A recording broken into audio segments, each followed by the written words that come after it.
ኢትዮጵያ ሶስት ነገሮች ያስፈልጋታል። አንደኛ ሰላም፣ ሁለተኛ ልማት፣ ሶስተኛ የባህር በር። ኢትዮጵያ መዘጋት አይገባትም። ህዝባችን አሁን 130 ሚሊዮን ነው። በሚቀጥሉት 5 ዓመታት 200 ሚሊዮን ይሆናል። እንዴት በ2 ሚሊዮን ማህበረሰብ ጥቅም የ200 ሚሊዮን ህዝብ ጥቅም ይዘጋል? ፌር አይደለም። ፌር አይደለም። ዓለም አቀፍ ህግ አይደለም። ሎጂክም አይደለም። በጣም አሳፋሪ ነው።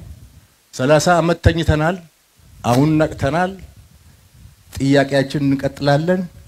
ሰላምም ልማትም ባህር በርም እናሳካለን። ባህር በር ላይ እንድንወጣ ያደረጉን ጠላቶች ለ60 ዓመት ለ70 ዓመት የሰሩ ጠላቶች አሁንም ስራቸውን ቀጥለዋል። ከባህር በር እንድንወጣ ያደረጉን እነሱ ናቸው። እኛ ተሳስተን ተባብረን ሊሆን ይችላል። የኛ ልጆች ተሳስተው ትብብር አድርገው የባህር በር ጥቅም ያልገባቸው በወጣትነታችን ተቀስቅሰን አምነን እኩልነት መስሎን ትብብር አድርገን ሊሆን ይችላል። ዋነኛው የአጀንዳ ባለቤት ኢትዮጵያን የባህር በር የማሳጣት አጀንዳ ባለቤት ግን ታሪካዊ ጠላት ነው። አሁንም ቀጥሎበታል። መከላከያ ሰራዊታችን እናጠናክራለን፣ ልማታችን እናፋጥናለን፣ ባህር በር እናገኛለን። ሁለት አንገብጋቢና አስቸኳይ የሆኑ ዜናዎች ደርሰውኛል። ወደ ዜናዎችም በፍጥነት እገባለሁ። የመጀመሪያው ጄኔራል ባጫ ደበሌ ኤርትራን ልንይዝ እንችላለን በሚል መልኩ ሐሳብ አንስተዋል። ምን ሊፈጠር ይሆን? ወረራም ሊሆን ይችላል። በሌላ ዜና በኡጋንዳ የተወለደው ዞሃራን ማምዳኒ የመጀመሪያው ሙስሊም የኒውዮርክ ከተማ ከንቲባ በመሆን ተመርጧል። ወደ ዜናው እንገባለን። ከዛ በፊት ግን ቪዲዮአችንን ላይክ እንዲሁም ሰብስክራይብ በማድረግ ፈጣንና ታማኝ እውነተኛ ዜናውን ማግኘት ይችላሉ።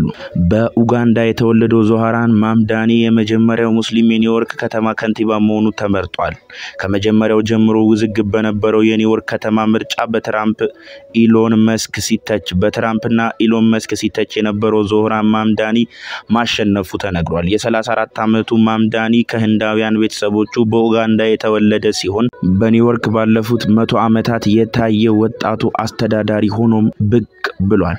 ማምዳኒ በ2026 የመጀመሪያ ቀንም የ8.5 ሚሊዮን ሰዎች መኖሪያ የሆነችውን ትልቋን የአሜሪካ ከተማ ለመምራት ቃለ መሐላ ይፈጽማል። የአሜሪካው ፕሬዝዳንትና የኒውዮርክ ተወላጅ የሆኑት ትራምፕ ማምዳኒ ለምርጫ እጩ ከሆነ ጀምሮ ተቃውሟቸውን ሲገልጹ የቆዩ ሲሆን በተደጋጋሚ ማምዳኒ ኮሚኒስት ነው ሲሉምትም ቆይተዋል።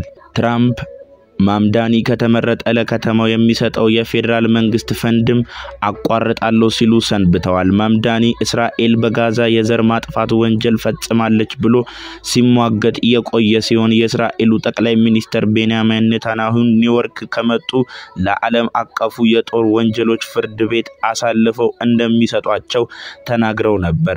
ከኢየሩሳሌም በበለጠ በኒውዮርክ አይሁዶች የሚኖሩ ሲሆን ትራምፕን ጨምሮ በእስራኤል ደጋፊዎች ማምዳኒ ሲተቹ ነበር።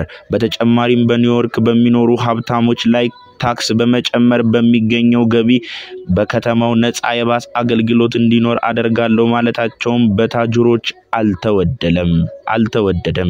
ኒውዮርክ የሚያስተዳድሩ የመጀመሪያ ሙስሊም በቀጣይ ከትራምፕ ትልቅ ፈተና ይጠብቃቸዋል ሲባል በዘገባው የሚድል ኢስት አይ እና ትራት ገልጸዋል።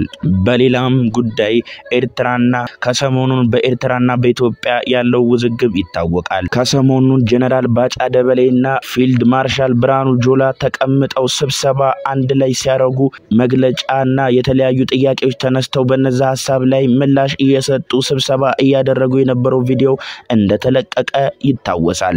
በዛም ላይ አንድ አስደንጋጭ የሆነ ሐሳብ ተናግረዋል።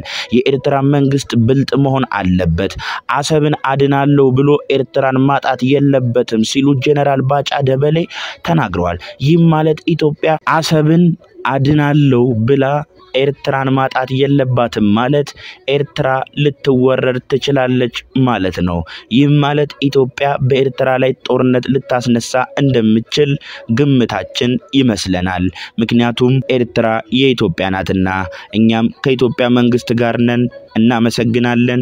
ቪዲዮአችንን ሰብስክራይብ፣ ላይክ እና እንዲሁም ቪዲዮ ስንለቅ እንዲደርሳችሁ የደውል ምልክቷን ይጫኑ። እስካሁን አብራችሁን ስለነበራችሁ እናመሰግናለን። እስከ ነገ መልካም ነገ